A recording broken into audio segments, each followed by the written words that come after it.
বুবলি এবার সবকিছু পরিষ্কার করে দিল। শাকিব খানের সাথে বুবলির এখনো ডিভোর্স হয়নি, তারা এখনো লিগ্যালিটি হাজবেন্ড ওয়াইফ। এ থেকেই বোঝা যাচ্ছে বুবলি আসছে নতুন কোনো চমক নিয়ে। অনেকেই বলেছিলেন আমেরিকা থেকে দেশে ফিরবে না বুবলি, আর কখনো ছবিতে দেখা যাবে না বুবলিকে। বুবলিকে কেউ নাকি কাজে নিচ্ছে না।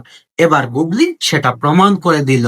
প্রযোজকরা বলছে যে বুবলির সাথে শাকিব খানের এখনো ডিভোর্স হয়নি। এবার কি রিল পাল্টে গেল? সেটা কি সহ্য করতে পারবে অপু বিশ্বাসের ভক্তরা? আপনাদের মতামত কি? অপু বিশ্বাসের ভক্তরা বলছে যে বুবলিকে কেউ কাজে নেয় না, বুবলি আমেরিকা থেকে দেশে আসবে না, বুবলি শাকিব খানের সন্তানের মা হতে যাচ্ছে। বিভিন্ন জিনিস বলে বুবলিকে অনেক কিছুই বলার চেষ্টা করেছিল শাকিব খানের অপবিশ্বাসের ভক্তরা।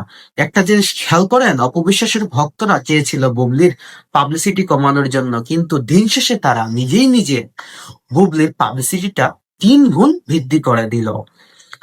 বুবলি না চেয়ে কোনো কাজ না করে আমেরিকায় বসে থেকে সে একের পর এক হাইপ ক্রিয়েট করেছে। অপবিশ্বাসের ভক্তরা নিজেই নিজে বুবলির হাইপ ক্রিয়েট করে দিয়েছে। বুবলির হাইপ আগে যখন ছিল খুবই কম, কিন্তু বর্তমানে অপবিশ্বাসের চেয়ে 3 গুণ বেশি হাইপ ক্রিয়েট করেছে বুবলি।